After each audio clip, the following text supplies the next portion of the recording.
마태복음 7장 21절에서 29절입니다. 키워드는 반석 위에 지은 집, 말씀과 행함, 가장 좋은 길입니다. 나더러 주여 주여 하는 자마다 다 천국에 들어갈 것이 아니요 다만 하늘에 계신 내 아버지의 뜻대로 행하는 자라야 들어가리라. 그날에 많은 사람이 나더러 이르되 주여 주여 우리가 주의 이름으로 선지자 노릇하며 주의 이름으로 귀신을 쫓아내며 주의 이름으로 많은 권능을 행하지 아니하였나이까 하리니 그때 내가 그들에게 밝히 말하되 내가 너희를 도무지 알지 못하니 불법을 행하는 자들아 내게서 떠나가라 하리라. 그러므로 누구든지 나의 이 말을 듣고 행하는 자는 그 집을 반석 위에 지은 지혜로운 사람 같으리니 비가 내리고 창수가 나고 바람이 불어 그 집에 부딪히되 무너지지 아니하나니 이는 주추를 반석 위에 놓은 까닭이요 나의 이 말을 듣고 행하지 아니하는 자는 그 집을 모래 위에 지은 어리석은 사람 같으리니 비가 내리고 창수가 나고 바람이 불어 그 집에 부딪힘에 무너져 그 무너짐이 심하니라. 예수께서 이 말씀을 마치심에 무리들이 그의 가르치심에 놀라니 이는 그 가르치시는 것이 권위 있는 자와 같고 그들의 서기관들과 같지 아니함일러라. 아멘. 산상수훈 마지막 부분입니다. 어제에 이어서 결단을 요구하는 결론부에 해당합니다. 주님은 좁은 길로 가라고 말씀하셨습니다. 돌이켜 주님의 길을 따르라는 촉구였습니다. 그 길이야말로 생명으로 이르는 길이기 때문입니다. 오늘도 비슷한 맥락에서 반석 위에 집을 짓는 지혜로운 자가 되라고 합니다. 그렇게 해야 비가 내리고 창수가 나고 바람이 불어도 그 집이 무너지지 않을 것이기 때문입니다. 신명기 마지막 부분에 축복과 저주의 말씀을 전하며 하나님이 보여주신 복된 길로 가라고 촉구하는 것과 같습니다. 21절, 22절에 보듯이 많은 사람들이 주를 따른다고 말할 것입니다. 주님을 주여 주여 부를 것입니다. 주의 이름으로 선지자 노릇하며 주의 이름으로 귀신을 쫓아내며 주의 이름으로 많은 권능을 행했다고 말할 것입니다. 주의 이름, 이것이 굉장히 많이 나옵니다. 그러나 21절, 23절을 보면 이름을 부른다고 해서 많은 일을 했다고 해서 천국에 가는 것이 아닙니다. 하늘에 계신 아버지의 뜻대로 행하는 자가 천국에 들어간다고 했습니다. 주님은 그들을 도무지 알지 못한다고까지 말씀하십니다. 불법을 행하는 자들이라고 평가하십니다. 이름을 부르는 것이 무슨 문제가 되겠습니까? 많은 일을 한 것이 무슨 문제가 되겠습니까? 문제는 그들의 행함이 하나님의 뜻과 무관했기 때문입니다. 그들의 행함이 겉으로는 주님의 이름으로 포장되었지만 실상은 자신의 일들을 한 것뿐입니다. 24절에서 27절을 보면 반석 위에 지은 집과 모래 위에 지은 집을 빗대어 말씀합니다. 주님의 말을 듣고 행하는 자와 그렇지 않은 자의 대조입니다. 듣고 행하는 자는 반석 위에 집을 지은 사람과 같다고 했습니다. 그리고 그가 지혜롭다고 했습니다.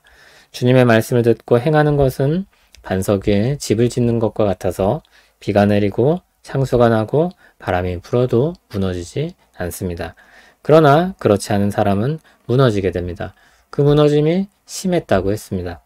주님의 가르침이 끝나자 사람들은 놀랐습니다. 그동안 들어왔던 그 누구의 말씀보다 그 어떤 서기관과 바리새인의 성경 해석보다 탁월하고 분명하다는 것을 느꼈기 때문입니다. 그들은 자신도 모르게 저자 직강을 들은 셈입니다. 하나님의 말씀을 하나님이 해석해 주신 것입니다. 주님의 말씀은 우리를 삶으로 돌려보냅니다. 듣고 행하는 자가 되도록 인도하십니다. 24절과 26절을 자세히 보면 둘 다 주님의 말씀을 들었습니다. 그러나 한쪽은 행했고 다른 쪽은 그렇지 않았습니다. 들은 대로 행하는 것, 실천, 순종, 그것이 마지막에 강조되고 있습니다. 주님의 가르침은 듣고 지식을 쌓는 것이 목적이 아닙니다. 단순히 지혜를 얻어 뛰어나려는 것도 목적이 아닙니다. 생명을 얻고 주님의 뜻대로 사는 것이 목적입니다. 말씀은 행함을 위해 주어진 것입니다. 또 이 말씀을 보면 똑같이 비가 내리고 창수가 나고 바람이 붑니다. 지혜로운 자나 어리석은 자나 모두 세상의 풍파를 맞게 됩니다. 그런데 지혜로운 사람은 그 풍파를 견딥니다. 어떻게 견딥니까? 주님의 말씀을 들은 대로 행하여 견딥니다. 떡으로만 살 것이 아니라 주님의 입에서 나오는 모든 말씀으로 사는 것입니다. 말씀을 듣고 믿음으로 행하는 것이 지혜입니다. 들은 대로 순종할 때 모든 풍파를 견디게 됩니다. 주님의 말씀이 진리이며 순종하는 자에게 주님이 함께 하시기 때문입니다. 주님의 말씀이 주어졌습니다. 우리에겐 순종이 요구됩니다. 순종의 수고 또는 대가가 필요할 것입니다. 그러나 그 열매는 그 무엇보다 좋을 것입니다. 세상 풍파에 지쳐 쉬고 싶을 수 있습니다. 다른 삶의 방식을 택하고 싶은 유혹이 밀려들 수 있습니다.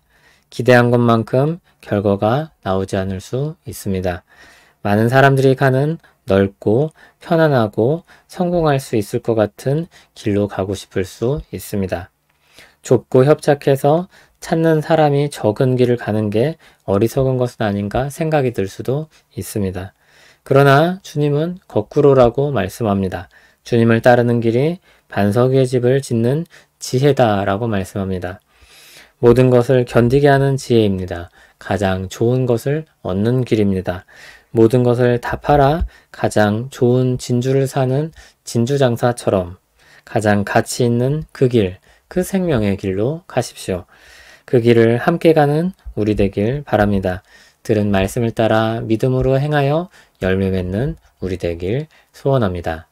주님의 은혜가 함께하기를 소원합니다. 주님이 우리를 부르신 믿음의 길로 나아가려고 합니다. 연약하나 주님을 따르길 바라는 마음을 아시는 주께서 우리를 가장 복된 그 길로 인도하여 주시옵소서. 주님 안에서 견고하고 안전하게 하시며 모든 풍파를 헤치며 주님을 찬양하게 하옵소서. 예수님 이름으로 기도합니다. 아멘.